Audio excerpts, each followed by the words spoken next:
Buenas noches a todos. Damos la bienvenida a Nicolás Castellano y a Lucas López. Siempre pensé, cuando nos propusimos estas jornadas sobre el mundo que queremos, que, al menos desde el punto de vista religioso, no nos podría faltar un día el testimonio de un hombre como Nicolás Castellano, que ha demostrado la eficacia del a Dios rogando y con el mazo dando, porque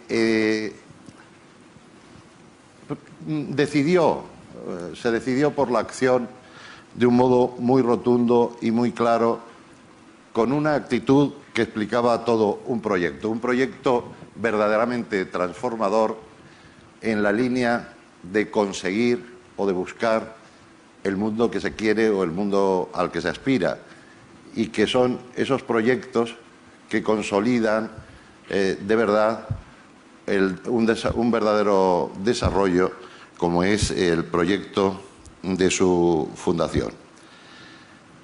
Este año, al decidir que Nicolás Castellanos estuviera con nosotros y al pedírselo, le pregunté con quién quería hablar, con quién querría hablar él. Lo hago en general con todos los invitados, desde esa visión del diálogo que tenemos en estas conversaciones, como les exponía ayer, que son o que pretenden no presentar un escenario de discrepancia, sino a veces de coincidencia, de consensos, de puntos de vista, de encuentros verdaderos que aportan luz. Él no expresó ninguna preferencia, pero yo esta vez, así como en otros casos, no tenía un candidato o no he presentado a los demás un candidato hasta ver por dónde o de qué modo reacciona el invitado. Sí tenía un candidato a completar esa conversación, y es el jesuita Lucas López, que, aunque no tiene mucha apariencia de jesuita, bueno, esto es una broma. La apariencia de jesuita ha cambiado como todas las apariencias, que conste, es muy jesuita. Pensé que era el partener, la persona indicada para establecer este diálogo, por posiciones no solo de pensamiento, sino también de acción, de este hombre que nunca ha tenido una posición acomodada, sino que ha tenido siempre una actividad decidida acerca de los pobres. Lucas López ha estado lo mismo en una parroquia de un barrio marginal de Almería, que en una parroquia de la Isleta en Las Palmas.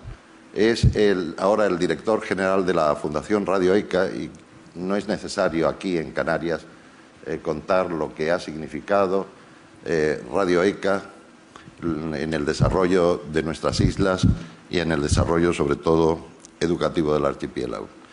A esa tarea ha venido él a contribuir ahora, y esa tarea se extiende también hacia África y hacia América, porque la Fundación ECA no cesa y ha buscado otros puntos de desarrollo.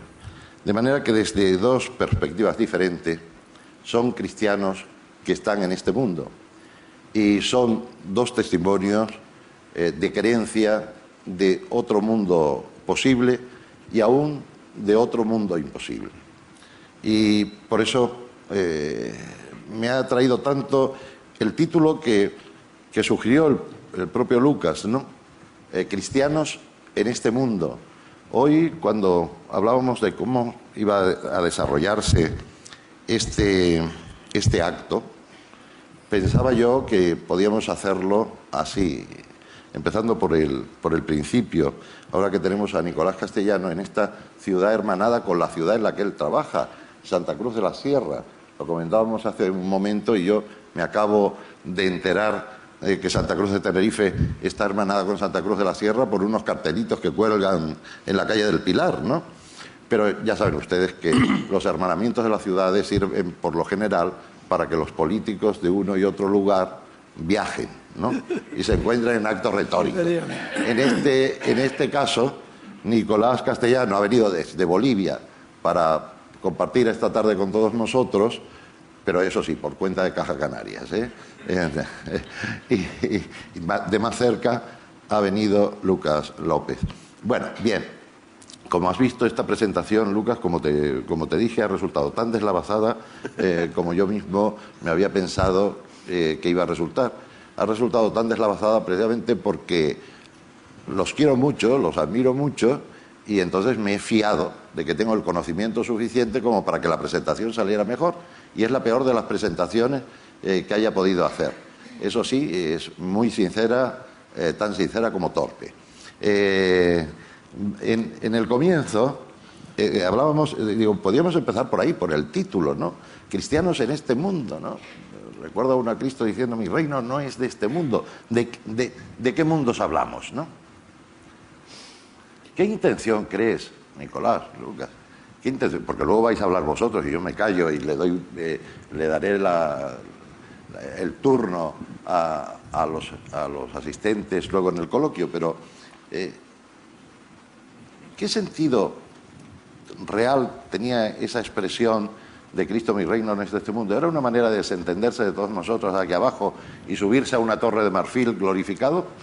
Bueno, pero primero déjame saludar, ¿no? Hombre, por supuesto. Bueno, pues muy buenas tardes, allí decimos noches, a todos, y verdaderamente a mí me resulta apasionante estos encuentros. Yo creo que es importante entablar puentes entre el norte y el sur y el norte, ¿no? Y entonces esta noche, si os parece, entablamos un poco este puente. Y vamos a hablar un poco pues desde estos mundos que estamos viviendo y que ciertamente los vivimos porque nos apasiona. Entonces vamos a hablar de este mundo, el mundo en que estamos. Y yo partiría un poco de esta idea. Para mí hay una opción de fondo y es el compromiso con la vida. Y en la vida hay que tener objetivos de vida.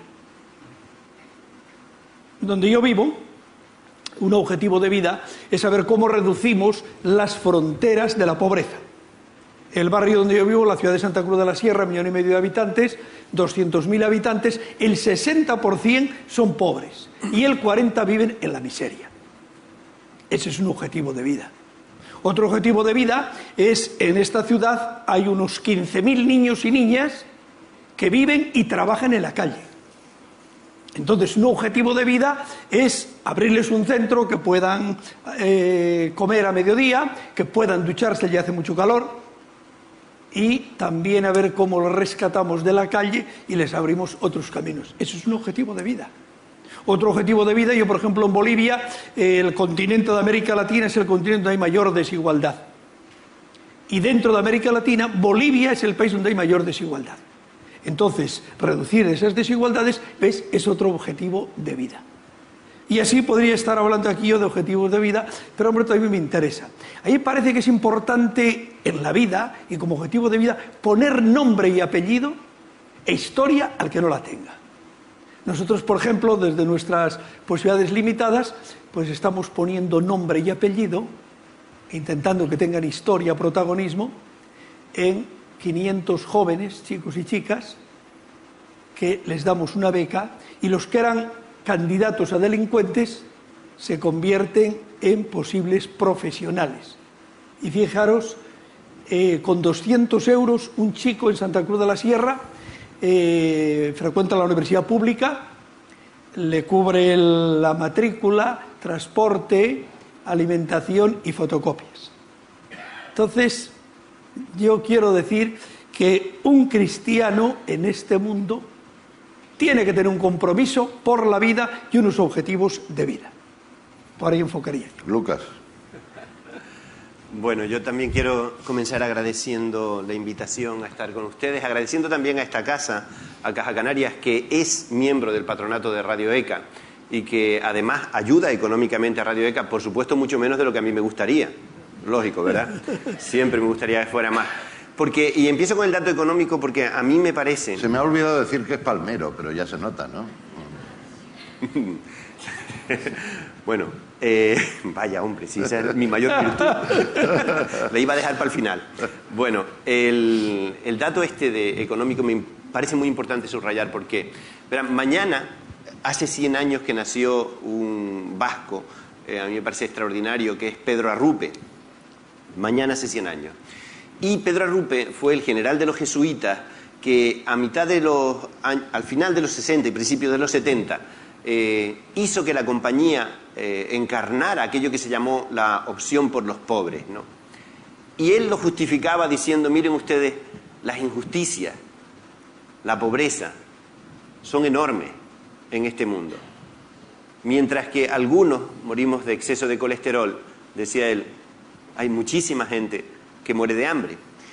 Cuando él decía esto, en el mundo más o menos la media de diferencias era que el que más ganaba aproximadamente unas 156 veces más que el que menos ganaba. Bien, hoy andamos por cerca de las 356 veces. El mundo en el que vivimos es un mundo, yo creo, que a pesar de que probablemente quienes estamos aquí no nos damos cuenta, es mucho más injusto que hace 30 o 40 años. Un mundo donde la pobreza mata más que hace 30 o 40 años. Un mundo donde la enfermedad mata más que hace 30 o 40 años. Un mundo donde además, debido a los cambios políticos, a los cambios económicos, hemos dado por supuesto que no tiene remedio, que no hay alternativa. Es verdad que hace 30 o 40 años se acusó a los jesuitas de comunistas, se les decía, porque apoyaban revoluciones o apoyaban cambios sociales bruscos, no sé. Se les acusaba de eso. Hoy nadie nos acusaría de comunistas porque no existe el comunismo, ¿verdad? No queda. Pero probablemente al perder el comunismo, que era probablemente un desastre, yo no puedo hacer ninguna valoración positiva de los regímenes comunistas, pero sí es cierto que había como un horizonte de cambio. Lo hemos perdido. Y en vez de generar un mundo más solidario, que da respuesta mejor a los problemas de la pobreza del mundo, generamos un mundo más desigual. Más desigual. Donde los pobres son más pobres y, por supuesto, los que tenemos algo tenemos mucho más que teníamos antes, ¿no? Entonces, ese es el primer dato del mundo en el que vivimos. Y lo digo desde una institución a la que me incorporé hace poco. Tengo el privilegio, yo creo, de trabajar en Radio ECA. Creo que es un privilegio trabajar en algo así, que está trabajando aquí, en nuestras islas, donde ha aumentado la desigualdad también, pero que además está trabajando a apenas unos kilómetros al otro lado del Atlántico no, a este lado, pero un poquito más allá, más hacia Oriente, donde tenemos probablemente la frontera más abismal que separa el mundo rico del mundo pobre, más distancia que la que hay entre la frontera entre México y los Estados Unidos, es la que nos separa a nosotros del Magreb y del África subsahariana. Mucho más profunda, mucho más dolorosa, y además nos llega. Creo que ahora no podemos mirar para otro lado, nos llegan todos los días a las playas. O sea, yo por eso quiero poner ese como el primer dato, la primera cosa de cuál es este mundo en el que vivimos. Y ser cristianos tiene que ser en este mundo, que es así, que es, a mí me parece radicalmente injusto. Y ahora quiero decir otra cosa, además me parece que es suicida. Que por este motivo probablemente y por otros, este mundo en el que participamos muchas de las personas que estamos aquí, desde el lado de los aventajados, desde el lado de los que pues disponen de medios, no lo estamos cuidando, lo estamos dejando de la mano y no precisamente de la mano de Dios, ¿no? Me parece que el tener en cuenta que como sigamos como vamos, efectivamente somos destrozadores, no somos pastores que cuidan de nuestros rebaños, de nuestra naturaleza, de nuestras ovejitas, ¿no? Sino que somos lobos que nos vamos depredando, que nos las vamos cargando, que vamos generando cada vez más destrucción. Me parece que es otro dato a tener en cuenta como... A mí me parece tremendamente fuerte. Creo que otras cosas nos llevan a ignorar. A mí me parece que hoy, además, y es el tercer dato que a mí me gustaría decir, es que creo que hay un enorme encubrimiento sobre esto. Vivimos en una cultura del ocio, vivimos en una cultura del divertimento, de las historias que nos cuentan, que nos contamos. Vivimos en una cultura donde damos por supuesto que cosas que nosotros disfrutamos son lo que hay que disfrutar y que, no sé, y que nos impiden, me parece a mí, caer en la cuenta de la realidad de este mundo nuestro. Este encubrimiento no es por falta de información, a lo mejor es hasta por exceso de información. Lo vemos por la tele todos los días. Es cierto que el tiempo que dedica el telediario al hecho de que Luis Aragonés no convoque a Raúl es más o menos similar al tiempo que dedica a otro cayuco con 40 muertos. ¿No? Y a eso es lo que yo llamo encubrimiento. Creo que vivimos en un mundo que se ha demostrado perfectamente que funciona muy bien sin el 80% de la humanidad, que nos sobran. Y entonces, bueno, pues otro dato que a mí me parece que hay que tener en cuenta cuando hablamos de este mundo. Estoy poniendo el acento, lo sé, en aquellas cosas que me parecen más dolorosas. Porque además en ese mundo hay carnavales también, ¿no? Y hay fútbol, y hay éxitos de cine, y nos lo pasamos bien, y es fantástico que gocemos de las playas. Bueno, Nicolás, me cachis, ya me pasé. Nicolás, de todas maneras, a mí me parece, escuchándote, yo quería, no sé, si te animas. Claro, tú llevas ya, antes nos decía que ahí donde lo ven tiene 72.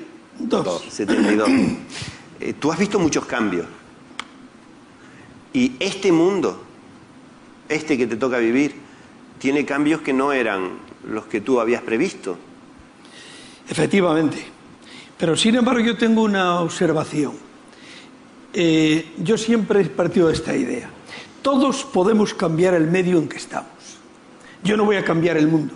Pero yo sí me doy cuenta que en estos 17 años, no yo, sino esos 3.500 voluntarios que han estado colaborando, yo te diría que de casi todas las partes de Europa, de América, se produce el cambio y sobre todo hay un dato importante. Levantas esperanzas en el pueblo.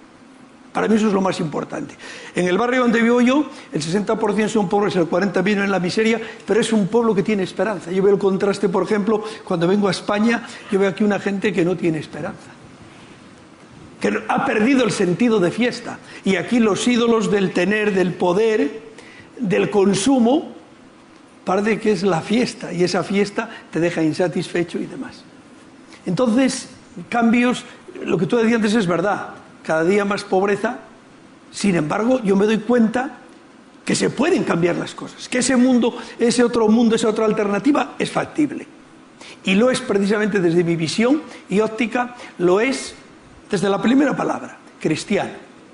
Y parece que es importante que abordemos este tema porque hoy yo estuve apuntando unas cuantas palabras que, por ejemplo, unos obispos decían: vivimos un momento crudo, futuro sombrío.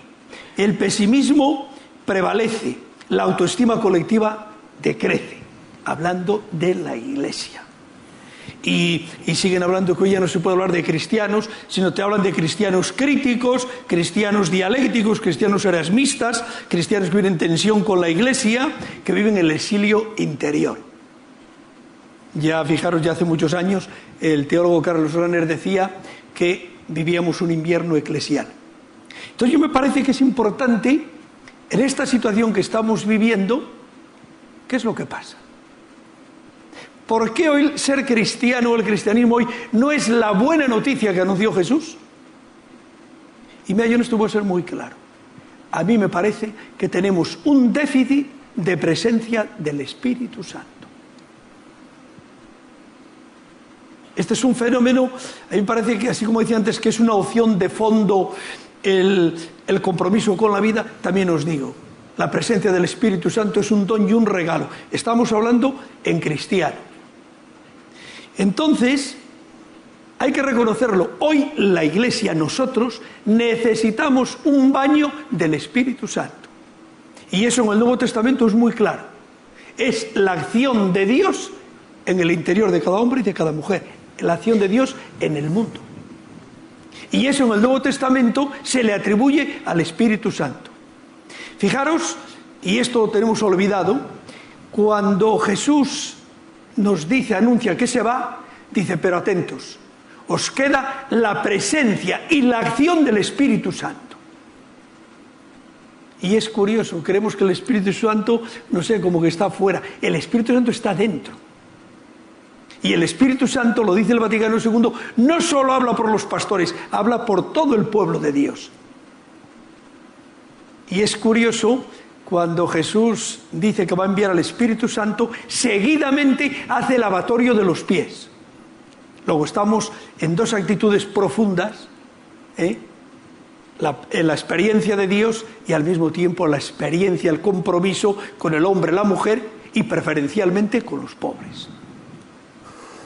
Entonces, yo creo que el Espíritu Santo sigue presente y nosotros, aunque sea un signo contracultural, contracorriente, hoy para mí un signo imprescindible es una mayor toma de presencia del Espíritu Santo. Y os doy un dato. Desde la Edad Media, la praxis eclesiástica no elige este camino de la acción del Espíritu Santo, sino que el Espíritu Santo queda ahí como una propina, aquella iglesia que ha cumplido con lo que cree que es su obligación, los dogmas, lo institucional, lo disciplinar, el cumplimiento. Esto es muy importante. Verá, hace, no sé si fue 3-4 semanas, tuve la suerte de poder entrevistarme con la profesora Victoria Camps, profesora de la Universidad Autónoma de Barcelona, me parece. No, de Valencia. De Barcelona. Barcelona, esa es de la cortina. Camps. Sí. Sí. Camps, ella piensa, bueno, ella dice que es no creyente, aunque yo después de hablar con ella siempre tengo mis dudas, ¿no? Pero ahí tú sabes que han escrito el libro las dos, Amelia Valcárcel y ella. Y dentro de eso, una es un poquito más que la otra. Sí. Y Victoria Camps es un poquito más. Sí, pero la entrevisté precisamente por motivo del libro este, y en un momento le preguntaba, bueno, ¿y tú que te llamas no creyente, o que te piensas no creyente, qué es lo que le pedirías a los cristianos y cristianas de hoy? Ahora, ¿qué le pediría? Y ella me decía, espíritu. Y lo contraponía consumo, ¿no? Yo creo que hay algo de... A mí me parece, ¿no? Por lo menos en mi vivencia personal, que quizás cuando yo era más jovencito y hablábamos de espíritu y hablábamos de fe, lo veía algo de lo que la Iglesia se sentía portadora y tenía que dar a los demás. Y en esa manera, yo creo que Victoria Camps de alguna manera sigue demandando que la Iglesia sea portadora, que los cristianos, las cristianas sean portadores del espíritu y nos lo den al resto, o lo den al resto. Yo, sin embargo, Nicolás, y yo no sé si es tu experiencia, a lo largo de mi vida he ido experimentando lo contrario, que como cristiano no soy portador del espíritu, sino que el espíritu está por ahí, está por ahí, y lo que tengo que ser es testigo y reconocerlo. El espíritu es algo que me saca, que me llama, que me invita a salir de aquellos acomodamientos en los que, bueno, yo creo que normalmente vivimos.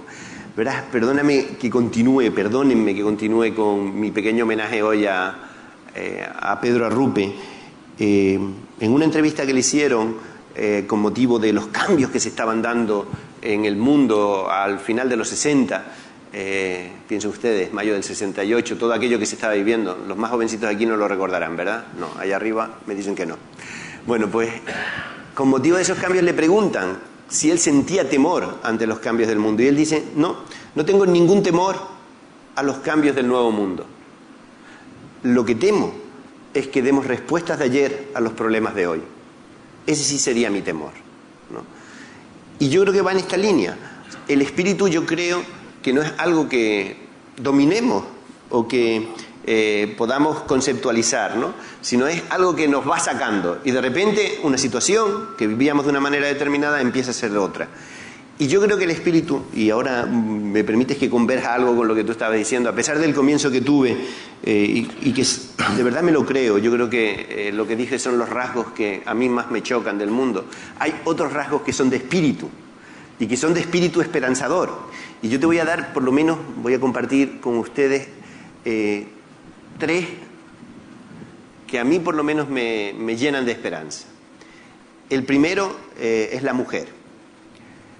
A mí me impresiona mucho ver cómo el mundo está cada vez más en manos de las mujeres, ¿no?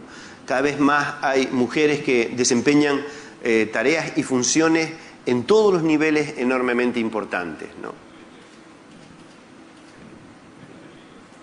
Allí dicen que menos en la iglesia. Luego, creo que la parte del público viene después.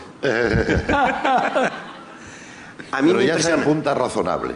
A punto razonable. Por ejemplo, yo voy a poner un ejemplo que me impresiona cotidianamente, ¿no?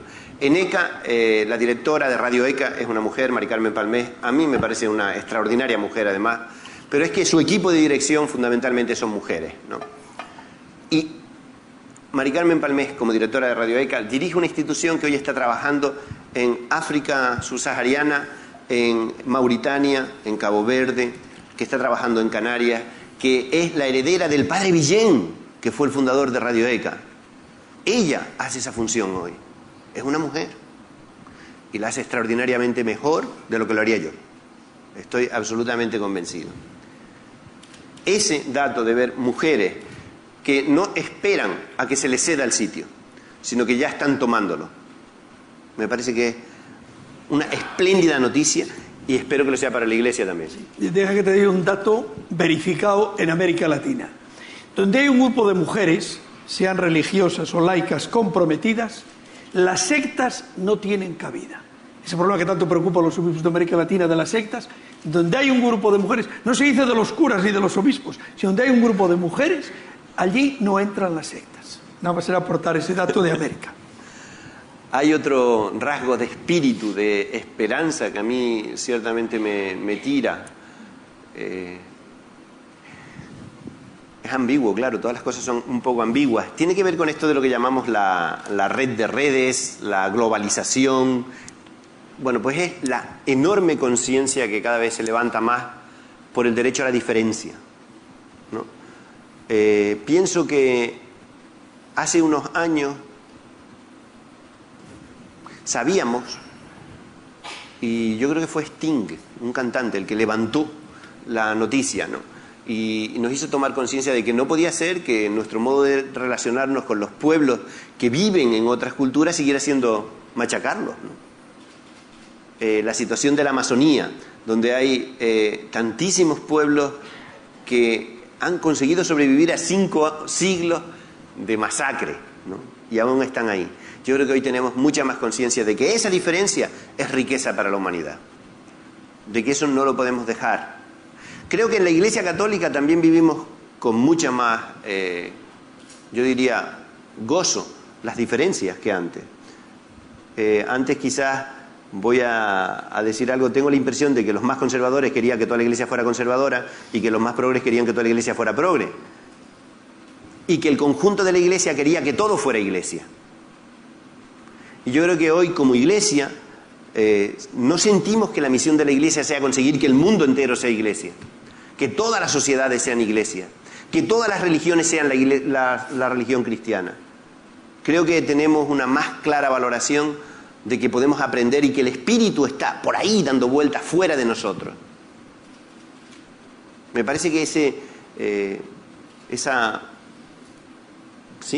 pluralismo, esa aceptación mucho más gozosa del diferente, de la diferencia, no solamente como pura tolerancia, que yo sí que creo que eso sería más bien un rasgo negativo, el tolerar como, bueno, y él, en fin, a otro le da por chupar cristales, ¿no?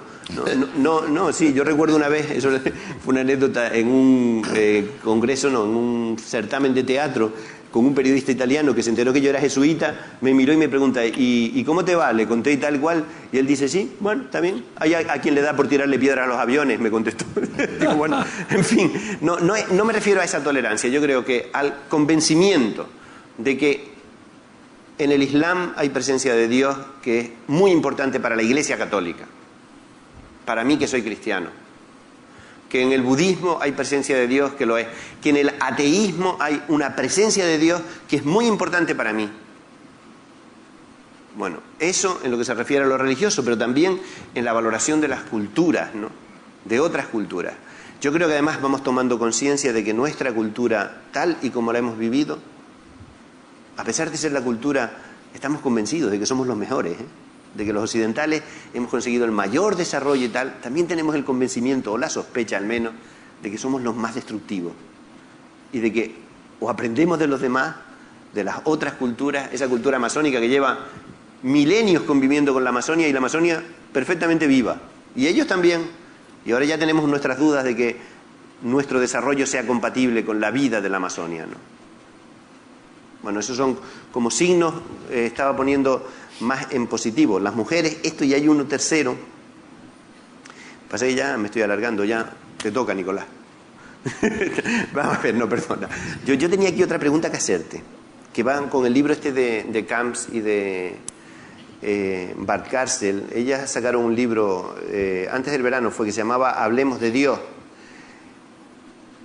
Hay en la segunda palabra del decálogo: no pronunciarás el nombre de Dios en vano.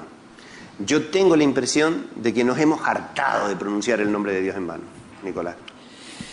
Bueno, yo distinguiría de una cosa es el norte y otra cosa es el sur. Indiscutiblemente en el norte, resumiendo un poco la teología, yo me fijaría en aquella afirmación de San Ireneo: la gloria de Dios es que el hombre viva, la vida de los hombres y mujeres. Y sabemos perfectamente por la palabra que Dios nos creó para ser felices, para que lleguemos a la plenitud. Sin embargo, nos encontramos con lo que yo diría el drama de la cultura actual.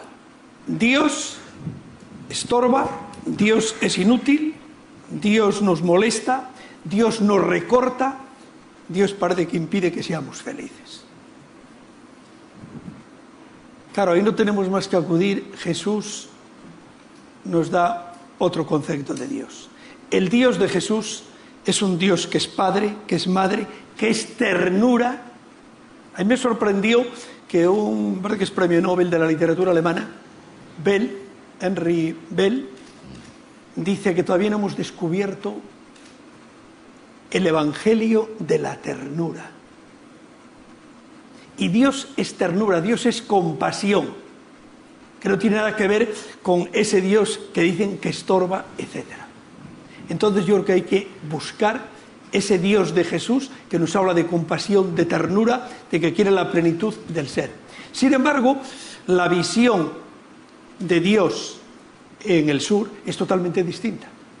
En el sur, Dios es el gran aliado del hombre, de la mujer y sobre todo de los excluidos. Es el Dios de la vida, es el Dios que no quiere exclusión. Y ahí os citaría pues por ejemplo, Óscar Romero, las penúltimas palabras que dijo fue: ofrecemos nuestra sangre como Cristo, no para mí, no para sí, sino para dar conceptos de justicia y de paz a todos los excluidos. Y es interesante también aquella intuición bíblica de Bartolomé de las Casas, del más chiquito y del más olvidado, tiene Dios la memoria muy viva y muy reciente. Y así podría estar hablando yo toda la noche, manifestando cómo esa conciencia de Dios, de los excluidos, por ser el Dios de la vida, ciertamente son dos visiones contrapuestas. Por lo tanto, yo creo que tendríamos que recuperar ese Dios Padre, Madre, ese Dios que es ternura, que es capacidad de compasión y que nos quiera a todos felices. Por ahí creo yo que tendríamos que enfocar en este momento. De todas maneras, Nicolás, yo sí que, no sé si a lo mejor en esto soy más pesimista, no sé si decir así. A mí sí que me da la impresión de que una de las cosas, te voy a decir hasta buena, de la entrada de la laicidad con tanta fuerza, es que hablamos menos de Dios. A mí me parece que la invocación de Dios para auténticas barbaridades, que ahora con esto del terrorismo islámico lo atribuimos fácilmente, ¿no? Decimos, ahí están llamando a Alá e invocando a Alá para poner bombas, digamos, ¿no? Pero yo creo que no es una tradición ajena a la fe cristiana. creo que el quinto mandamiento ha sido demasiado relativo, digamos, ¿no? Y que hemos usado el nombre de Dios en vano durante mucho tiempo. Creo que en España, bueno, todavía recuerdo Francisco Franco, caudillo de España por la gracia de Dios. ¿Qué gracia tenía Dios? A mí me resulta, a veces cuando hoy decimos, no, es que la Iglesia no tiene tanto prestigio en España, es que hay que ver que no se le concede la importancia que tiene. Digo, bueno, yo creo que es que tuvimos demasiado, una atribución excesiva y la usamos mal. Hemos usado el nombre de Dios para justificar un régimen político inaceptable.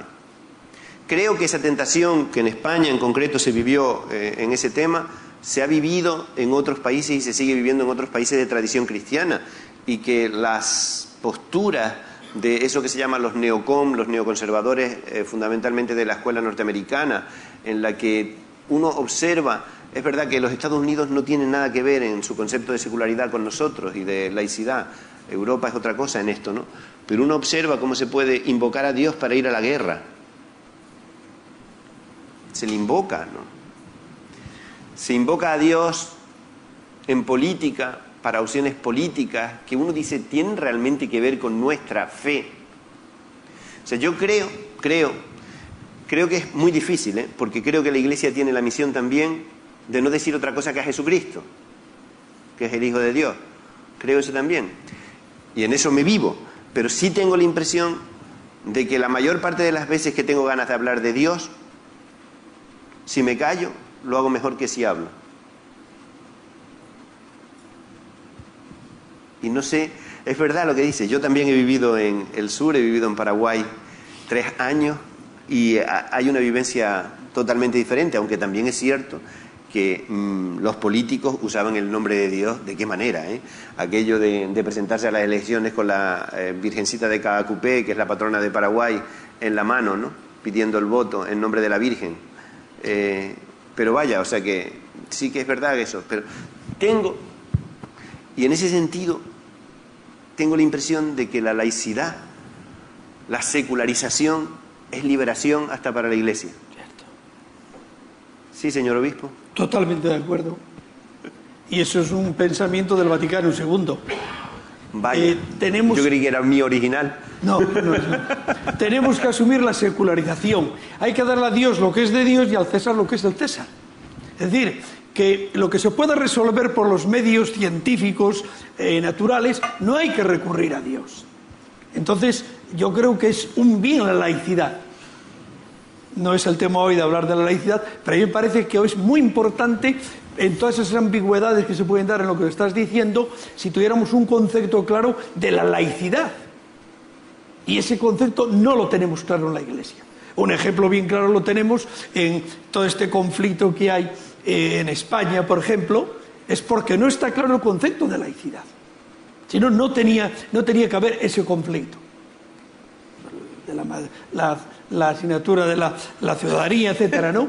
Entonces yo creo que ese es un punto, en este tiempo que vivimos aquí, de inclemencia social, eclesial, de laicidad, ahí tenemos que clarificarnos dentro de la Iglesia. Y me parece que nos falta un discernimiento fuerte, que ahí parece que no se da. Hoy necesitamos un discernimiento a base de oración y de diálogo. Y dialogar no es imponer mi punto de vista. Dialogar es escuchar al otro y contestarle, y ambas partes.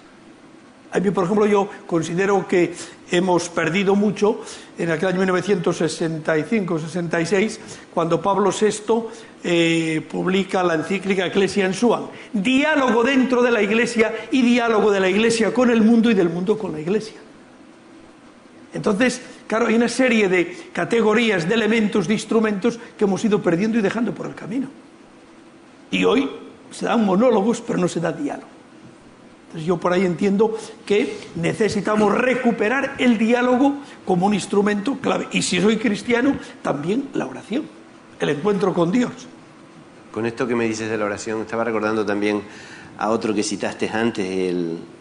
Yo cuando a mi sobrino una vez le hablé de Karl Rahner, me preguntó si jugaba en el Bayern de Múnich. Pero Karl Rahner, el teólogo, recuerdo que tenía una frase que pues hace muchos años la leí, pero la frase ya venía de mucho antes, que él decía: la persona cristiana del futuro o será alguien que haya experimentado algo o no será cristiana. ¿Tú has experimentado algo? Sí. ¿Cuál es tu experiencia de Dios? Pues mira, yo lo tengo muy claro. Yo la oración la considero pues un encuentro con Dios. Y yo en la oración me encuentro con Dios, que para mí es paz, es justicia, es tolerancia, es fraternidad. Entonces eso que Dios es para mí en la oración es lo que yo tengo que ser en la vida. Entonces tenemos que unir siempre contemplación y compromiso social. Y tenemos que llevar a la vida aquella iluminación, aquella presencia liberadora de Jesús que tú sientes por dentro, es lo que tú tienes que transmitir y comunicar y compartir con la gente. Para mí eso es la oración, y ese para mí es la clave de unir contemplación y compromiso.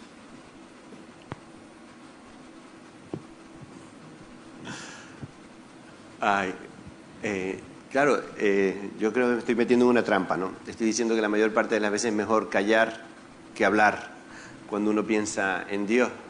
Pero sin embargo también es cierto que mi vida no tiene mucha explicación si no miro y pronuncio de alguna manera su nombre. A lo mejor deberíamos de aprender más de los judíos, que lo llamaban el innombrable, ¿no? El que no se puede nombrar. Pero a mí sí que me parece que vivimos en una cultura que no es que no pueda ver o escuchar a Dios, sino que tiene muchos dioses que escuchar y ver.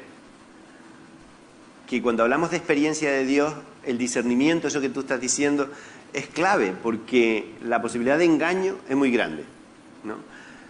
Hay posibilidad de engaño en afirmaciones sobre Dios muy teológicas, y a lo mejor tomadas del catecismo y muy ortodoxas en apariencia, y hasta mucho contenido y mucha profundidad filosófica, ¿no? Pero que en realidad me desenganchan de este mundo. Y tú comenzaste diciendo es en este mundo donde hay experiencia de Dios, ¿no? Entonces yo creo que hay algo de eso. Déjame que te diga una cosa. A mí me parece que es interesante, en esto que estamos hablando, dejarnos interrogar por la realidad. A mí me impactó mucho esta afirmación de Ignacio Ellacuría: hay que hacerse cargo de la realidad, hay que cargar con la realidad y hay que encargarse de la realidad. Entonces, para mí este es un capítulo fundamental, y ahí tengo que rescatar enseguida y cuidar la mirada.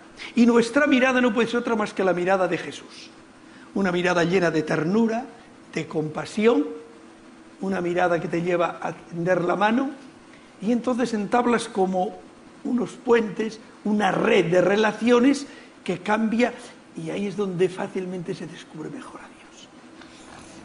Y cuando te metes en esos infiernos de la vida y compartes desde dentro y te das cuenta que el Espíritu actúa dentro, que el Espíritu no está fuera, entonces es cuando vas descubriendo esas presencias liberadoras de Dios en la vida. Yo no sé si a lo mejor este ejemplo va a valer. A mí me parece que el texto bíblico creo que es el final de San Juan prácticamente, ¿no? Cuando Jesús se presenta en medio de aquellos que están muertos de miedo, encerrados en su habitación allí, porque bueno, como estaban persiguiéndolos, habían matado a Jesús, Él se presenta en medio y les muestra las heridas. A mí siempre me impresionó mucho que en el relato evangélico, puesto que Jesús iba a resucitar, ¿por qué no resucitaba con el cuerpo bien bonito y entero otra vez? ¿A qué viene eso de resucitar con heridas?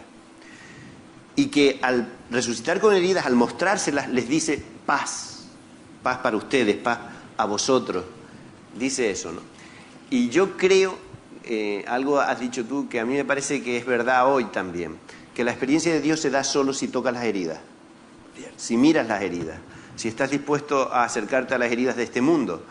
Y entonces es donde viene mi problema, Nicolás, que creo que vivimos en una cultura que le encanta no tener heridas, que las heridas las esconde, que las tiene archivadas o bien sistematizadas, que incluso si tienes una herida tienes un seguro que te la socorre, ¿no? Y que el ideal de vivir, mijo, ¿qué va a ser tener heridas? El ideal de vivir es tener placeres, gozo, pasárselo bien, y yo creo que casi lo hemos conseguido. O sea, vivimos en una sociedad, lo que te decía antes, que puede prescindir de los heridos. Hay un 80% de la humanidad, mira, que si se hunden, allá ellos. Lastimita. Pero nosotros podemos tirar adelante. Y entonces tengo la impresión de que en este mundo, y ahora te hablo desde el norte, ¿no? En este mundo del norte, donde las heridas aparecen por la tele a toda velocidad y se marchan, y luego ya vendrá luego una película que me entretenga, es muy difícil tener experiencia de Dios. Sí, pero claro, ahí tienes lo siguiente. Ahí se da también una incultura de la insatisfacción radical. Y te lo indico. En el sur carecemos prácticamente de todos los medios para vivir, pero nos sobran razones para existir. En el norte prácticamente se tienen todos los medios para vivir y carecemos de razones para existir. Aquí no existe el sentido de fiesta. ¿Cómo que no, Nicolás? Estamos de fiesta. Yo te puedo citar las fiestas que tenemos. Sí, pero es una fiesta que te deja insatisfecho. En cambio, tú, la fiesta, esa fiesta donde se dan las 5 notas, donde hay música, comida, bebida, coloquio no utilitario y relación con la trascendencia, ese sentido de fiesta aquí no se... Y en cambio, en el sur, eso se da. Luego, entonces... decir que aquí no hay heridas, en cambio es más apasionante lo del sur. Allí nos dedicamos a bajar de la cruz a todos los crucificados de la vida, o el mayor número posible. Ahí encuentra sentido la vida. También el que descubre a Dios, descubre un capítulo importante, un signo, donde está presente el Espíritu, es que en el norte se ha perdido el sentido de la vida. En cambio, en el sur, la vida tiene sentido dentro de la pobreza y de tantas heridas y llagas como hay. Ya, Nicolás, pero como cristiano, yo miro y digo, sí, pero resulta que lo que funciona es el norte. Si no, fíjate tú ahora, las empresas del norte son las que van a ayudar generosamente al sur. Sí, bueno, funciona, pero esa no es la vida. Yo te pongo, fíjate tú, y el día de Nochebuena y Nochevieja, nosotros hacemos una cena para todos los ancianos del barrio. Vamos, hacemos 3 cenas, ¿no? Y mira, ese día comen muy bien, les damos un banquetazo. Y se pasan bailando toda la noche. Es que yo he visto ahora aquí en el hotel ya las fiestas de Navidad. Aquella gente es feliz. Aquella gente siente y vive que Dios le quiere y le ama. Y aquí tenemos todas las satisfacciones del mundo y la gente está insatisfecha. Entonces yo creo que ahí hay muchas cosas que replantear, que aquí no funcionan y que, hombre, allí, sin perder ese sentido que tienen de la vida, tendrían que recuperar el vivir con dignidad, que es otra cosa elemental y necesaria. ¿Cómo vamos de tiempo, Fernando? Todavía queda. ¿Sabes? Yo no sé, oyéndote, a lo mejor esto no estaba preparado así, ¿eh? Y está derivando por donde yo no pensaba. Está recordando, Nicolás, ahora mismo un libro, es de Joseph Moa, es un jesuita francés que tiene una cristología, ¿no? ¿Quién es Jesucristo? Y en un momento dice, Jesucristo decimos que es el Salvador y el Libertador, pero la pregunta es, ¿de qué me salva? ¿De qué me libera? Y él más o menos insinúa que la percepción o autopercepción que tenemos muchas personas en el mundo occidental civilizado y progresista es que no necesitamos salvación ni liberación, ya la tenemos. Tenemos todo lo que una persona puede necesitar y está a su alcance. Yo creo que no es verdad. No. Pero es verdad que la fuerza que tiene la cultura de decirnos a unos y a otros, vive bien, estate satisfecho, come y bebe, que ya está bien de sufrir. Mira, precisamente ahí es donde veo yo la gran misión, el gran servicio de la Iglesia al mundo de hoy. Porque todo eso que dices es verdad. Tenemos todos los medios para vivir, pero le falta ese plus del espíritu. Le falta esa satisfacción profunda que lo da el sentido de la vida. Y eso ahí es donde creo yo que la Iglesia tendría un gran ministerio, una gran labor que hacer, más que dedicarse allí, por ejemplo, pues no sé, la imagen que va de la Iglesia América, pues es el cuarto supuesto del aborto, no sé, cosas de ese estilo que tienen poco que ver con la vida. Entonces yo creo que la oferta gratuita del reino de Jesús va por ahí. Y ahí es donde tendríamos un gran papel que realizar la Iglesia, el pueblo de Dios, cuando hemos dicho no solamente los obispos, sino todo el pueblo de Dios. Porque es la única manera también de que en la vida encuentre sentido. Y precisamente el encuentro con Dios nos tiene que llevar a descubrir el sentido profundo, el sentido que me gratifica en la vida. Yo por ahí entendería el tema. ¿Sabes? No sé yo si vuelvo a... Yo sí que creo, ¿no?, que a eso que decía Victoria Camps de alguna manera, ¿no?, hace falta espíritu, y que lo hace falta en esta sociedad, y que bueno, esa es nuestra misión. Yo te digo, más que creo que darlo, ser testigos de un espíritu que ya se mueve y que tiene signos de vida también en este mundo, ¿no? Pero es verdad que cuando pasamos de el ser testigos del espíritu al hacer la misión de la Iglesia como cristianos en este mundo nuestro de aquí, yo creo que hay algo, antes lo comentabas con Fernando durante la comida, que era, él te preguntaba, ¿qué es ser profeta?, ¿no? O sea, yo creo que hace falta profecía. Sí creo que hace falta profecía, y no como adivinar el futuro, ¿no?, sino como señalar dónde se rompe el presente, ¿no?, me parece. Hace falta profecía, y que en eso tendríamos que estar, pero la profecía suele estar reñida con el poder. Está reñida con el poder. Y creo que como Iglesia, siempre, 2000 años de historia llevamos en las que nos reñimos y nos aliamos con el poder. El poder no es algo de lo que podamos prescindir. Si nosotros no lo ejercemos, lo ejercen otros. Y siempre hay poder, ¿no? Y entonces tengo la sensación de que no sabemos cómo ser profetas y a la vez ser poderosos, porque lo somos. Yo vengo hace nada de una reunión con mis compañeros jesuitas de Andalucía, y en un momento determinado uno de los que estaba allí dice: nunca a lo largo de nuestra historia como Compañía de Jesús, y llevamos 500 años, hemos tenido tantas instituciones tan poderosas. Nunca. Educativas, sociales, culturales, religiosas directamente. Nunca. ¿Cómo ser profeta teniendo tanto poder? Dependiendo tanto de las subvenciones públicas, teniendo que acudir tanto a la gente que tiene dinero, venir... ¿Cómo ser profeta? Hombre, ciertamente, ¿cómo no perder ese don? Sí, no, ciertamente es antinomia, pero yo entiendo que hay que ejercer el profetismo ahí. De tal manera que el profeta, con esa sensibilidad aguda, humana, social, espiritual, aporte ese plus que necesita ese mismo poder. Entonces porque mira, solamente desde ahí podemos realizar esa experiencia de Dios. Podemos realizar esa experiencia de solidaridad con los pobres. Esa experiencia también de carácter humano, donde la amistad tiene mucho que ver. O sea, ese encuentro cálido de que nos encontremos y la vida no sea solamente un pasar, venir, y nos falta el encuentro. Le falta ese calor humano a las relaciones que tenemos, en relaciones interpersonales de unos con otros. Entonces yo creo que eso lo hace posible cuando efectivamente aplicamos esa profecía, aplicamos el mostrar que el poder, si no es servicio, no me sirve.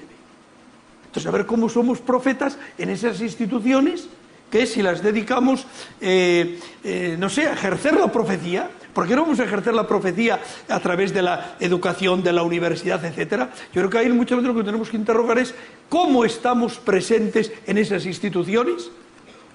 Yo, por ejemplo, veo que es fundamental, claro, cambian siempre el norte y el sur. Nosotros en el sur vemos que es imprescindible la escuela.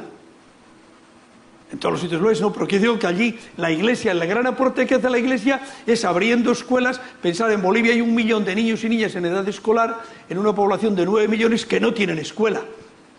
Entonces, una manera de ejercer el profetismo es hacer escuelas, acompañar los procesos y ahí ser críticos. Y por otra parte también hay que buscar la colaboración. Yo entiendo que hay que tener colaboración con las instituciones, pero no estar allí, sino estar como fermento transformador, fermento que cuestiona, que interroga, que exige, que pide. Entonces, muchas veces lo que tenemos que cuestionar es cómo estamos ejerciendo el profetismo dentro de la Iglesia. Ese es para mí un poco el tema. Y la única manera que tenemos de transformar y de cambiar es hacerse presente, ser. Yo creo que hoy el camino es vivir en comunión para la liberación, y es cuando podemos hacer una fermentación en ese mundo en que estamos. Es distinto aquí de allí. Allí la fermentación, de alguna manera, es más fácil que aquí. ¿Sabes? Es otro mundo. No sé, yo por ejemplo pues me desenvuelvo. Vosotros imagináis, por ejemplo, yo tengo 2 grupos universitarios y claro, nunca van al cine ni van al centro de la ciudad porque no tienen plata. Entonces yo de vez en cuando les invito, todo el mundo tiene que aportar algo. Nosotros siempre decimos nada para el pobre, sino todo con el pobre. O sea, todo el mundo tiene que aportar. Y yo les digo, bueno, yo os doy el dinero y vosotros vais al centro. No, si no vienes tú, nosotros no vamos. Claro, es otro mundo. Tú eres más divertido que el cine. ¿Qué? Es otro mundo distinto, ¿no? Pero yo quiero decir que es donde tenemos también, para mí hay una cosa que yo veo clara. Yo veo que la Iglesia en Europa tiene muy poca creatividad, le echa poca imaginación. Y claro, aquí las circunstancias son totalmente distintas de las de allí. Pero lo mismo que nosotros allí le ponemos creatividad, imaginación, ilusión, profetismo, estar con los pobres, procurar ser, tampoco nos exigen que seamos como ellos, pero sí que seamos profundamente solidarios con los pobres, vemos que eso transforma, cambia y... Entonces aquí también hay que aplicar esa creatividad. No, y Nicolás, voy a aprovechar una pausa para daros mi impresión de que parece que la conversación está empezando ahora realmente, o sea que no tengo ninguna esperanza de que se vaya a desarrollar finalmente en 5 minutos y que será difícil poner el broche a la conversación antes de dar paso a la participación de los que nos acompañan, pero que vayáis pensando en eso. Porque, bueno, yo... Sí, claro. De hecho, yo, escuchándote ahora, Nicolás... Dice que la Iglesia europea no es creativa. Con la vuelta del latín vas a tener una posibilidad de atracción a la liturgia enorme entre los pobres. A ver, dice en quichua. Yo tampoco soy pesimista, vamos a ver. Yo sí que creo que hay creatividad en la Iglesia, como lo hay en la sociedad occidental europea, aunque es verdad que tiene problemas, como yo creo que los tiene otros problemas el sur, ¿no? A mí me parece que una cosa que el golpecito aquí, que debemos alentar con toda nuestra fuerza y que podemos aportar y que yo creo que estamos aportando es darle profundidad y continuidad a muchas iniciativas. Tengo la suerte de participar en muchas iniciativas solidarias y creo que en los últimos 20 años hemos sido testigos del nacimiento de cantidad de iniciativas. Creo que casi todas esas iniciativas tienen el problema del champán, ¿no? Y que precisamente una de las cosas que como cristianos, como personas que tienen imagen de trascendencia, pues es eso que pasaba con los hacedores de catedrales, que empezaban la catedral aunque ellos sabían que no la iban a acabar, que el proyecto de catedral era mucho más largo que su tarea. En cambio, tengo la impresión de que ahora la cultura nos invita siempre a proyectos de mini catedrales, que yo acabo rápido y puedo dejarla ahí y hacer la siguiente, ¿no? Y a mí me parece que la Iglesia, que las personas de fe, la Iglesia católica y las iglesias, y yo te diría, todas las tradiciones religiosas, tienen una sabiduría milenaria, ¿no?, que nos invita a reconocernos solo como una parte de un proceso y que meter ese aliento en todos los proyectos que nos hace sentir el orgullo de iniciar algo que no vamos a acabar, de participar en algo que empezaron otros y otras personas, de poder dar vida durante un tiempo a algo que es mucho más grande que yo, ¿no?, que es mucho más grande que nosotros. A mí me parece que eso es espíritu también. Y casi cuando estoy diciendo, me van a perdonar que vuelva a hacer publicidad, estaba pensando en la historia de ECA, de Radio ECA, ¿no? La empezó el padre Villén. Villén pasó, continúa ECA. Continuó ahí Luis Espina, pasó también Luis Espina. Ahí continúa ECA. Han pasado, yo creo que 2 millones de personas, creo más o menos, se han matriculado en algún momento en los cursos de la institución, ¿no? Y pensar que es un proceso al que se suman muchos, en el que además no estamos solo un grupo de cristianos, ¿no? Ahí está el gobierno, están las cajas, están los cabildos, está sociedad civil, hay gente que cree en una cosa y otros que creen en otra. Y que podemos entre todos, entre todas esas personas, dar un aliento que es más grande que cada uno de nosotros. Que claro, tiene miradas de catedral, no de pequeña... Pero ahí tienes tú, lo que tú estás diciendo, para mí, es estar subido en la utopía de Jesús. Y es importante recordar, y a lo mejor, no sé, la utopía suena mejor allá en el sur que en el norte. Sin embargo, eso que tú estás diciendo para mí es expresión de utopía. Eduardo Galeano dice, y bueno, ¿qué es la utopía? Y dice, si andas 2 pasos, la utopía avanza 2 pasos. Si te paras, la utopía para. Entonces, ¿para qué sirve la utopía? Para eso, para caminar. Magnífico colofón. Esto es lo que yo estaba esperando.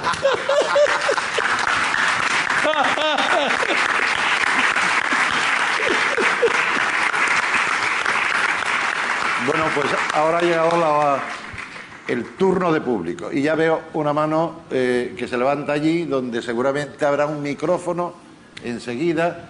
Y habrá otro preparado para la segunda mano que se levante. Se están levantando. A ver si se levanta la segunda y ya la tenemos. Bueno, ya la tercera y la cuarta no tenemos micrófono. La caja es rica, pero no tanto. Bueno, yo en principio quería felicitarlo porque hemos empezado 7 minutos con respecto al día anterior que tardaron 15. Y me hubiese gustado que se hubiese un poquillo disculpado porque creo que es de buena educación y de buena ciudadanía. Para empezar. Segundo, ¿es la Iglesia, desde el punto de vista de la praxis del mensaje cristológico cristiana? Y la otra pregunta, ¿qué es de Boff, Rodríguez y Casaldáliga? ¿Continúan? Bueno, como hay 2 preguntas, las disculpas, recíbalas usted, yo me hago portavoz de la organización. No habíamos sido conscientes de que fuera tan largo el retraso y parece más o menos habitual. Se hacen más en atención a personas que se retrasan y que van llegando, que las vemos llegar en el último momento, porque estábamos aquí unos minutos, bastantes minutos antes, dispuestos a empezar, ¿no? Y siempre también hay, pues a veces un micrófono no funciona o no se ha puesto en marcha a tiempo. Recibe usted las disculpas. Y de las 2 preguntas, una. Esa puedes responderla tú. Sí. Pues mira, hombre, precisamente, claro que sigue. Yo acabo de escribir un artículo para un libro, al cumplir 80 años, va a cumplir en febrero 80 años, un libro que escribe Leonardo Boff, escribe John Sobrino, González Faust, este pobre pecador, ¿no? Y efectivamente ahí sigue, y además te digo que maravillosamente el obispo sucesor de él, franciscano, está totalmente en esa línea y allí sigue ejerciendo el profetismo de una manera muy significativa y sigue levantando la fe de la gente. Leonardo Boff, bueno, pues ahí está, él se retiró, pero él sigue igual sintiéndose creyente, cristiano, sigue sintiéndose iglesia y sigue alentando y animando. Está muy activo, habla. Sí, aquí sí. Hubo un congreso de teología hace poco y estuvo. Sí. Estuvo también en algunas actividades de estas públicas en Madrid. También yo creo que la Iglesia en eso, yo creo que tenemos que intentar asumir la diversidad y tendríamos que, sin perder un principio, el pluralismo es muy importante, este principio de inspiración agustiniana, unidad en lo esencial, libertad en la duda y en todo amor. Entonces yo creo que también en la Iglesia tendríamos que ir asumiendo lo diverso. Eso decía antes. Y ir creciendo por ahí, ir caminando, ¿ves? Todo esto, por ejemplo, los fundamentalismos, entonces hay que ir superándolo. Y esa es la Iglesia que yo creo, cuando leemos el Evangelio, es la Iglesia de Jesús. Y es el Dios de Jesús, que no es aquel Dios del miedo, del temor, etcétera, sino ese Dios que es Padre, Madre, que tiene una gran capacidad de compasión y que nos quiere a todos felices. Si yo la segunda parte de la pregunta sobre, o que era creo la primera en realidad, ¿no?, sobre si la Iglesia es cristiana en su praxis, ¿no?, me recordó inmediatamente el día de mi ordenación. Como se hacen todas las ordenaciones, el obispo le pregunta al pueblo, y responde un clérigo, no el pueblo. La pregunta es, traigo a tal persona para que la ordene, la Iglesia te pide que ordenes a este de presbítero, y pregunta el obispo, ¿sabes si es digno? Y el otro va y contesta que sí, ¿no? Y yo para mí me decía, pero ¿cómo que sí? Pero hombre, descaradamente no, descaradamente no. ¿Es cristiana la Iglesia? Descaradamente no en su praxis, descaradamente sí por su vocación, por su llamada, ¿no? Y así es como yo me siento. O sea, yo no, cuando digo esto de la Iglesia no lo digo de otros, lo digo de mí. O sea, yo, por más vueltas que le dé y por más que lo intento, me reconozco bendecido por el Señor, llevado por Él de su mano, y también bastante traicionero de su mensaje. Bastante. Haciendo lo posible, y bueno, pues tenemos la enorme suerte de, como Dios luego es un Dios de misericordia, pues bien, eso me decía un amigo, claro, qué suerte tienen ustedes los cristianos, ¿no? Lo hacen mal y como Dios perdona, vaya. Pero yo sí que creo de verdad que, bueno, en nuestra praxis habría que ir a cada uno de los puntos, porque luego es, yo creo, complejísima la realidad en los frentes en los que la Iglesia está, y hay muchísima iglesia enormemente cristiana, que yo creo que su Señor se reconocerá en ella, y hay otra, pues que no. Sí. Bueno. Sí, por favor. No, ahora le pondrán el micrófono a usted. Buenas noches. ¿Le puede entrar el micrófono a este señor? Sí. Estoy hablando. ¿Sí? ¿Se me oye? Sí. Buenas noches. Yo soy una persona criado entre cristianos y formado entre cristianos, aunque no soy creyente. Y como creo que existe una realidad que es común a aquellos que se denominan creyentes y los que nos denominamos no creyentes, que es la hermandad. Como vivimos ahora mismo aquí y ahora en Canarias, que justamente es el lugar del planeta donde mejor se puede evidenciar la realidad, no la teoría, de lo que están hablando los conferenciantes, del norte y del sur, de la opulencia sin sentido y de la extrema necesidad con necesidad vital. Ahora se cumplen, dentro de unos días, el 10 de diciembre, el Día de los Derechos Humanos, de la Declaración Universal de los Derechos Humanos. Creo que una cosa que yo desearía que ocurriera es que en las 7 islas del archipiélago, incluso en la 8ª, en la Graciosa, se hiciera simultáneamente un acto de desagravio ante la indignidad en la que se trata a las personas que están intentando cumplir sus derechos humanos, en concreto el artículo 13, que dice que toda persona tiene derecho a salir de cualquier país, incluido el propio, y que no solo en Canarias, sino en todo el mundo desarrollado, se pretende demostrar como si fueran agua sucia estas personas que están llegando aquí a Canarias. Estas personas que son del continente más olvidado y más pobre. Y además olvidando cómo hasta hace 50 años eran los canarios los que tenían que partir la misma circunstancia abominable de indignidad hacia Venezuela, Cuba, etcétera. Muchas gracias. Bien, yo totalmente de acuerdo. Yo creo que las diferencias que decíamos antes no nos tienen que separar, sino que nos tienen que unir. Por ejemplo, yo aquí no sé cómo será, pero allí nosotros, por ejemplo, trabajamos mucho con luteranos, metodistas, en temas de derechos humanos, en temas de ecología. Entonces yo creo que hoy se impone la conjunción de todos al servicio de la vida. Cada uno lo hace desde su Dios. Yo te contaría una anécdota. Cuando yo era obispo en Palencia, una vez fui a una comunidad y nos invitó a comer en su casa el único comunista que había en el ayuntamiento. Y me hizo gracia, ese solo iba a misa el día que iba el obispo. Y entonces me dice, mire, me gusta a mí usted, obispo, porque usted desde Jesús y yo desde Mars lo único que nos preocupa es el bien del pueblo. Entonces yo creo que usted está diciendo totalmente de acuerdo, y hacia ahí teníamos que ir, converger todos y llegar a esa síntesis, y entonces cuando cambiaría la vida, no esa vida indigna que llevan allí, etcétera, etcétera. Ahí vendría también que no hay que dar las migajas, sino que en justicia el norte tiene que compartir con el sur, en justicia, no solamente por caridad, por limosna, etcétera. Totalmente. Sí, adelante. Sí, sí. Sí, perdonen que hable desde un punto de vista personal y desde un punto de vista, iré de lo particular a lo general, pero iré con rapidez. Mi vida, se han hecho muchas reflexiones maravillosas esta noche. La primera palabra era, Nicolás Castellano empezaba con los objetivos de vida. Y más tarde decía el de Radio ECA, el director de Radio ECA, que estamos en un mundo en que lo que se desea, lo importante es no mostrar ni tener heridas. Yo soy una persona herida, yo soy una persona que tengo 67 años y el día 1 de junio de 2001 se me cambió la vida en un segundo. Yo tenía 2 hijos de 27 y 25 años y en un accidente de tráfico se me fueron. Bueno, nosotros, Aurora y yo, maestros de toda la vida, trabajando y luchando siempre por hacer mejor a los demás, hemos decidido crear una fundación. Tenemos una fundación que se va a presentar aquí en este salón el 11 de diciembre del año próximo.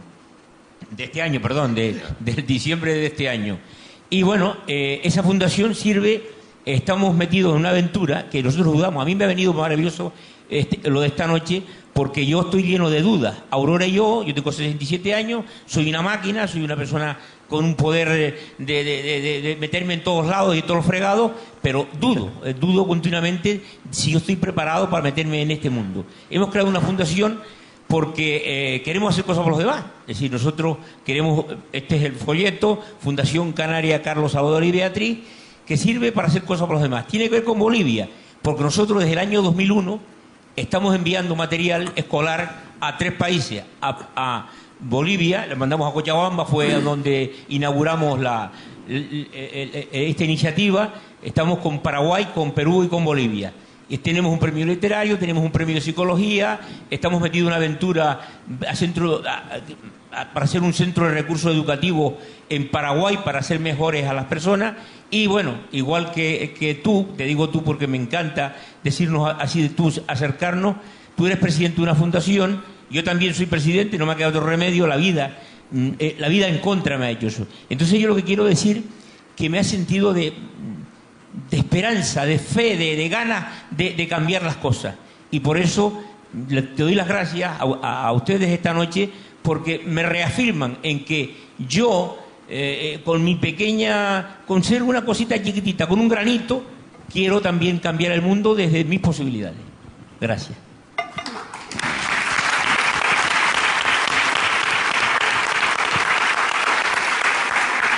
Muy bien.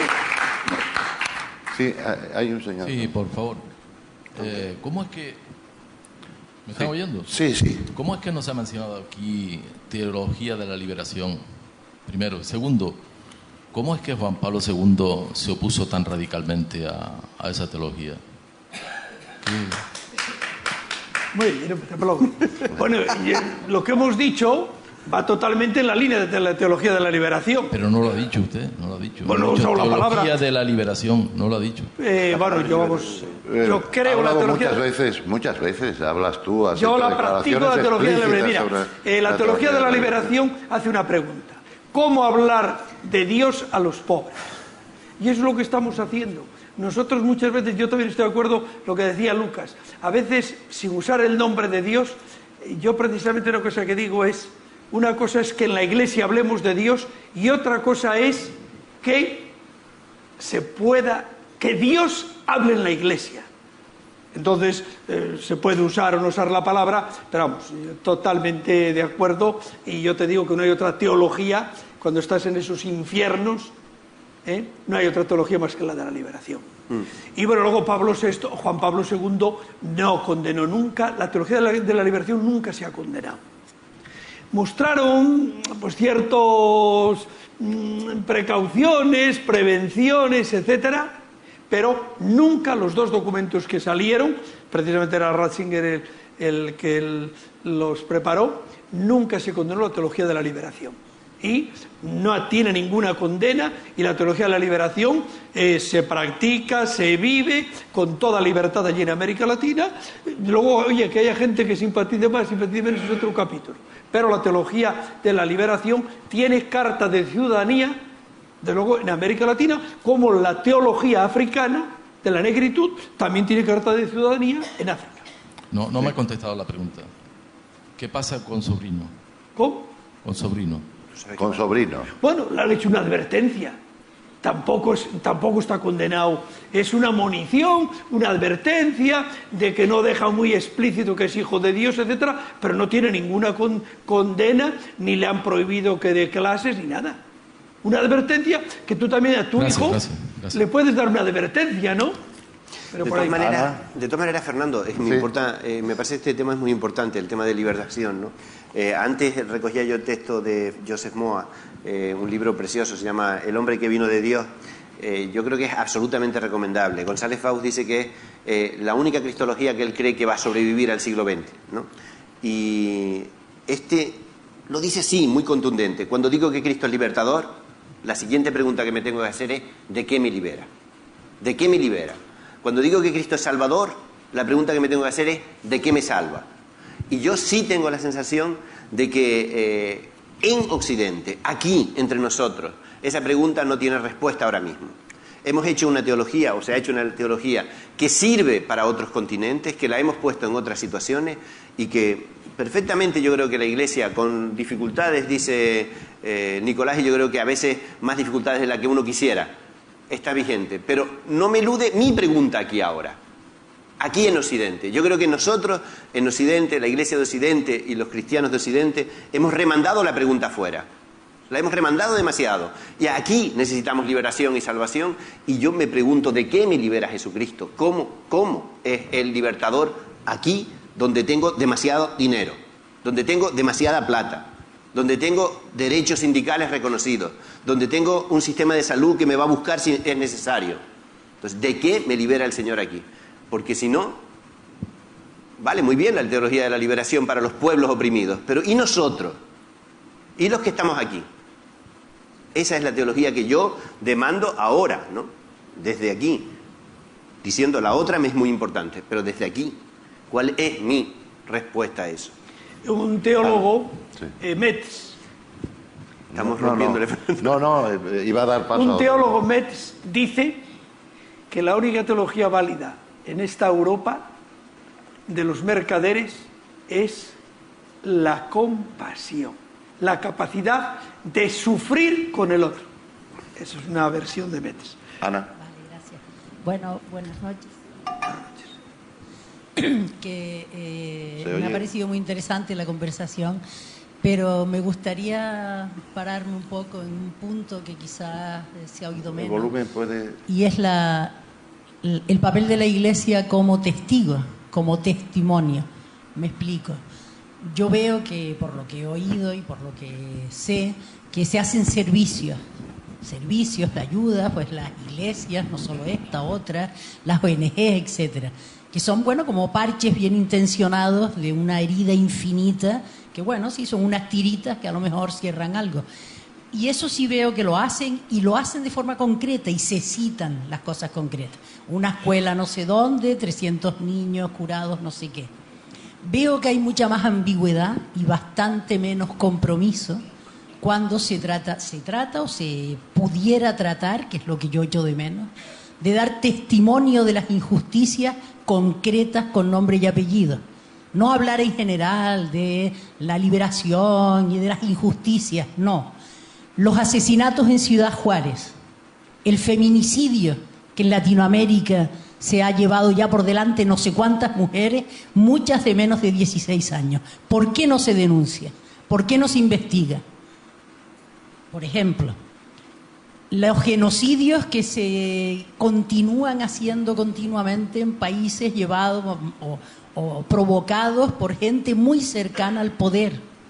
De nuevo, ¿por qué no está la Iglesia dando continuamente denunciando continuamente, no una vez, un día y otro día y otro día, como hace, por ejemplo, Amnistía Internacional. Así como sí oigo Amnistía Internacional, igual menos de lo que me gustaría, pero sin duda no se oye casi nunca la Iglesia denunciando en asuntos concretos, no la injusticia, la pobreza, no, la pobreza que se deriva de determinado tipo de negocios que llevan a cabo fulano, mengano y sutano. Porque es que la pobreza no vaga por el espacio infinito y cae encima de una gente. La pobreza es el efecto secundario de la excesiva riqueza a la que la Iglesia no parece hacer muchos ascos, al menos de forma concreta. Ahí es donde yo creo, y echo muchísimo de menos, un testimonio concreto que de verdad se manifiesta. Sí, claro. En cambio, pues quizás hablan en exceso, desde mi punto de vista, de temas como el de la educación para la ciudadanía, donde de hecho lo que se quiere hacer es acercar a los jóvenes, a los niños y a los adolescentes a la democracia, al diálogo, a los derechos humanos. Entonces, realmente es que no sale uno de la perplejidad. Tanta voz para temas de tan poca realmente importancia, en el sentido de que le vayan a hacer daño a nadie, y tanto silencio durante tanto tiempo, e incluso tan poco reconocer complicidades de genocidios y de delitos de sangre como hubo, por ejemplo, en España, sin ir más lejos, durante todo el franquismo. La Iglesia, sin duda, no solo es que se cayó, es que fue cómplice. Entonces, ese papel de no testimonio es el que a mí me gustaría que me explicara un poco. Muy bien, yo te puedo hablar... Tú vas a hablar de España, ¿eh? Yo te puedo hablar de la Iglesia en Bolivia. Efectivamente, aquí sabemos que al menos una encuesta que hicieron a los jóvenes, que tenía más credibilidad las multinacionales, no, era McDonald's o las multinacionales, más que la Iglesia. Yo te hablo de Bolivia y de lo que yo vivo día a día. La Iglesia en Bolivia es la institución con diferencia de mayor credibilidad en el país. ¿Y por qué? Pues sencillamente porque las religiosas, muchos laicos comprometidos, están en el tajo. Y están denunciando todo eso que tú estás diciendo. Y están viviendo esa pobreza e están con el pueblo luchando para cambiar todo eso. Entonces, yo te pondría un ejemplo, ya que tengo aquí un jesuita, es un referente en Bolivia, Lucho Espinal, un jesuita de nacimiento catalán, pero ya después por adopción boliviano. Ese señor fue, y como él, la Iglesia precisamente ahí ganó esa fama que tiene y que la sigue manteniendo. Es decir, son testigos, incluso lo han sellado con su sangre. Entonces, yo es muy distinto. Yo de España, llevo ya 17 años allá. Todo lo que te has dicho lo entiendo, y en fin, hasta lo comparto. Pero yo te digo, en Bolivia la Iglesia tiene credibilidad porque está sufriendo con el pueblo, denuncia todo eso y tiene una denuncia profética valiente. ¿Sabes? Te puedo decir que eso es así. Y tú ves, la gente dice, si no fuera por la Iglesia, nosotros aquí nos encontraríamos solos, abandonados, etc. Entonces yo creo que allí la Iglesia, experta en humanidad, es una buena samaritana que camina con el pueblo. Para nosotros el con es muy importante. Nada para el pobre, sino todo con el pobre. Así yo te digo de Bolivia. Lo de aquí yo comprendo es más complejo. Sí, yo el caso de Ciudad Juárez, yo creo que es un caso que ha saltado poco a poco a los medios y cada vez se está resaltando más, pero no tengo ni idea qué es lo que hace el obispo de Ciudad Juárez. La verdad, no tengo ni idea. Entonces no puedo entrar en eso, ¿no? En lo otro que decías así más, una iglesia que no da testimonio da testimonio, creo que entiendo más bien que no denuncia, por lo que me estabas diciendo, ¿no? Que no denuncia determinadas situaciones y tal. Yo, aquí, a ver, Fernando, que es más experimentado que yo en el mundo de los medios de comunicación, yo tengo la sensación de que si un obispo sale, convoca una rueda de prensa porque quiere hablar de la situación de injusticia en la que viven los emigrantes recién llegados a España y tal y cual, al día siguiente en El Día aparecerá una columnita chiquita, en La Opinión otra columnita chiquita, tal. Si el obispo sale y dice, no estoy de acuerdo con la educación para la ciudadanía y a mí me encantaría que se presentaran y objetaran y tal, primera página. Hombre, Lucas, eso está por ver, porque el día que Martínez Camino, portavoz de la Conferencia Episcopal, salga con tanta sensibilidad social a hacer una denuncia de esa magnitud, veremos si ocupa las primeras páginas de los periódicos o no. Bueno, es que hasta ahora no hemos podido asistir a la prueba. Bueno, Fernando, yo te invito a que entres en la página web de la Conferencia Episcopal, en concreto en el lado que se refiere a Cáritas, y mire cuántos documentos publica Cáritas sobre el tema de la emigración. Cáritas. Y ahí yo sí tengo la sensación de que hay un problema de comunicación. El hecho de que en la encuesta realizada en España sobre cuál es el signo más reconocido por la población española, sea la M de McDonald's, por encima de la cruz o de la media luna del Islam o tal, el hecho de que a McDonald's se le identifica con una fundación que se dedica a ayudar a los niños, y eso te lo dice casi todo el mundo. El hecho de que si tú entras en la página web de Unión Fenosa, que estos días está en la prensa, y pones Nicaragua, lo que te va a salir es una página web de proyectos educativos, ¿no? Yo es lo que antes llamaba el gran encubrimiento. O sea, yo sí tengo la impresión de que es verdad, de que hay que ser más eficaz. La propia Amnistía Internacional una y otra vez sale, hay que ver lo eco que tiene, chiquitito, poquísimos ecos. Aparte de que me cuesta decir la Iglesia y Amnistía Internacional, porque mucha gente de Iglesia que conozco trabaja en Amnistía Internacional, muchísima, ¿no? O en Cáritas, o en Proyecto Hombre, o en Manos Unidas, o en Fundación Entre Culturas, o en Intermón, ¿no? Entonces, me cuesta esa distinción entre la Iglesia y lo otro. Precisamente no creo en esa distinción, ¿no? Pero sí que es verdad que es un problema, no de la Iglesia, creo que es un problema de nuestra sociedad. ¿Cuál es? De los medios. No solo de los medios, es de la sociedad. Yo creo que los medios responden a lo que somos. O sea, yo creo que vivimos en la epidemia. ¿Tú has visto ahora los anuncios de detergentes usando mensajes políticamente correctos? Ecológicos. O de participación en tareas, participación en la igualdad, en las tareas de igualdad y tal. Que eso es bueno también. Pero... Sí, bueno, claro, no te puedes meter con eso, pero es una forma de cinismo la utilización para vender un producto de esos mensajes de buena voluntad, digamos. De todas maneras, sí que creo que, dicho eso, es muy bueno que hayan voces que una y otra vez nos digan, y yo creo que Fernando es una de las que más lo hace en la prensa, continuamente diciendo, así no, ese no es el modo, y con su fina ironía y con su capacidad de humor nos está hablando de que así no es manera de ser obispo, así no es manera de ser iglesia, así, y yo creo que eso lo necesitamos continuamente, que no dejamos de necesitar a alguien que nos diga no, así no es manera, eso no es testimonio, esa no es forma de ser testigo.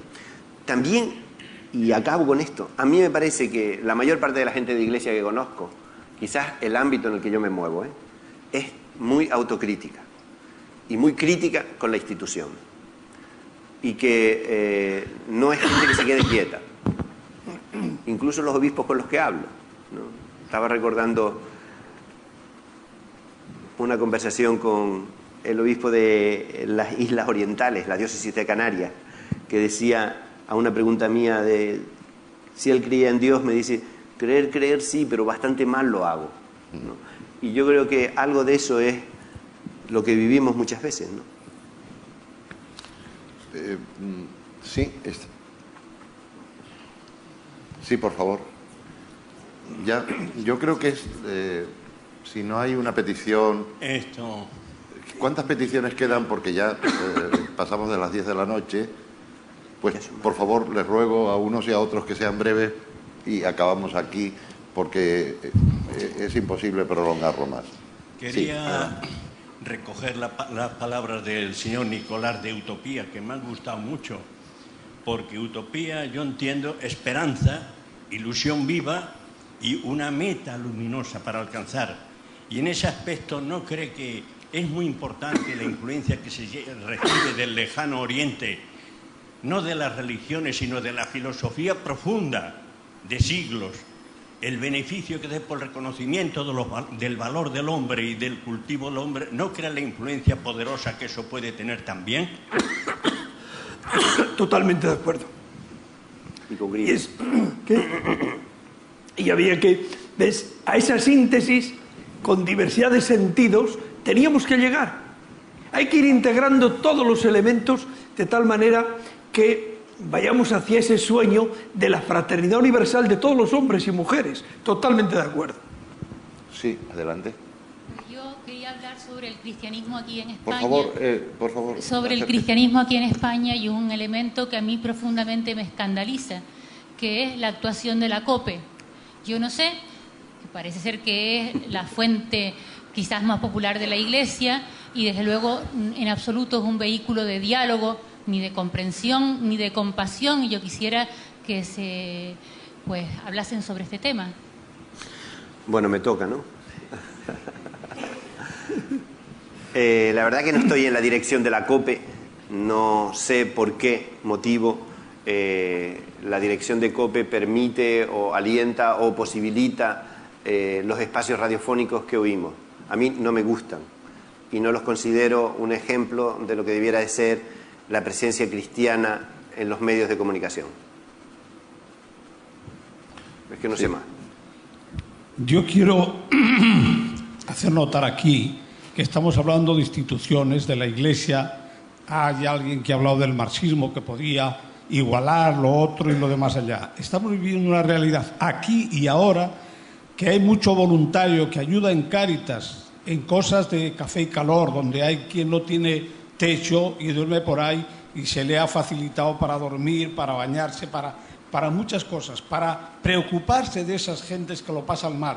Por ejemplo, hay centros de día para personas mayores que viven solamente ese día. ¿Y qué hay? Voluntarios de Cáritas. ¿Pero de dónde sale eso? Sale de la Iglesia. Sale de aquel que practica y quiere seguir a Jesús y ha dicho, es más alegre, es más bueno, es más, qué sé yo, más feliz el dar que el recibir. Porque hay montones de gente que están jubilados y sin embargo jóvenes y no tienen tiempo de decir, pues yo voy a ir voluntario para ir a por los que se traen al centro con un vehículo de Cáritas. O sea, hay montones de gente que están diciendo que es que la Iglesia, que los otros, y hay un egoísmo. Y mientras no se venza ese egoísmo normal, que es salir al encuentro del otro, que no es ninguna cosa. Nosotros no podemos estar en Bolivia y podemos tener el sentido de aquella pobreza y todas esas cosas. Nosotros podemos vivir felices porque verdaderamente pues has pagado y ahora has pagado lo que te correspondía para cuando te has licenciado o cuando te has jubilado, pues tengas un poco, si te administras bien, de vivir.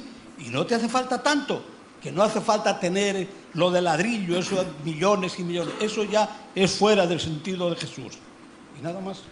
Bien, pues acabamos aquí. Creo que no faltaba, habíamos cerrado el turno de intervenciones, ¿no? No dejamos a nadie con el micrófono. Bueno, ¿alguien tiene el micrófono en la mano? No, petición ya, si no tienen el micrófono en la mano, porque es que lo hacemos también en consideración a la gente que tiene que irse, ¿no? Ah, bien, bien. Por favor, finalmente. Finalmente, esa es una recomendación muy oportuna. Tenemos que ser flexibles. Bueno, mientras les recuerdo que mañana tendremos con nosotros a Manuel Pimentel, es ministro, empresario, editor, escritor, y a Cecilia Castaño, que es catedrática de Estructura Económica de la Universidad Complutense. Ellos van a hablar, el título es más largo, pero no lo tengo aquí, pero van a hablar fundamentalmente de los retos de la diversidad. Será mañana. Sí, adelante. Sí, a ver, quería completar un poco la visión que ha dado el padre Castellanos sobre la función de la Iglesia en Bolivia. El papel es como ha dicho él, un buen papel. Está ayudando en muchas zonas rurales, ayuda mucho en el desarrollo, etcétera, en la educación, ¿no? El padre Castellanos es un ejemplo de aquello y yo creo que todos los bolivianos le estamos agradecidos de todo lo que ha hecho por Bolivia y lo que está haciendo en Bolivia, ¿no? Él es un ejemplo de la Iglesia en Bolivia. Pero también, como antes ha mencionado alguien por allí, hay parte de la Iglesia que actúa como actúa la COPE. Y por mala suerte es la parte de la Iglesia que tiene el poder, es decir, está al lado del poder, está al lado de los obispos, en este caso. ¿Pero al lado siempre del poder de Evo Morales? No.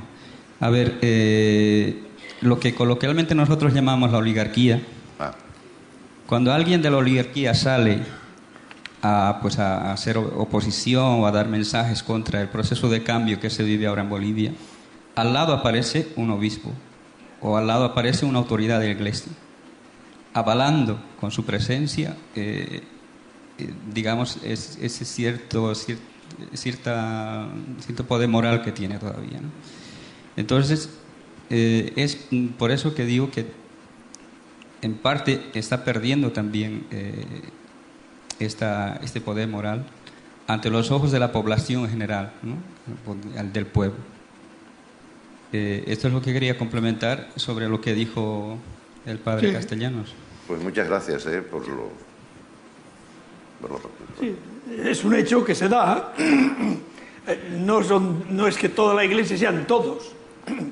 Y también hay gente, hay parroquias porque tienen una mentalidad totalmente conservadora y que en vez de tener una Cáritas, por ejemplo, que sí, que sea asistencial, que busque la promoción y el cambio de estructuras, bueno, pues tiene una Cáritas limosnera. Hombre, estos hechos se dan en todos los sitios. Pero también tú sabes perfectamente que hay obispos que han hecho esta huelga de hambre precisamente por las condiciones inhumanas de la cárcel. Es así como hay unos que a lo mejor lo dices tú de estar del lado de... También hay otros que hacen esta huelga de hambre porque esas condiciones no son dignas. Sí, no tengo nada que oponerte a eso.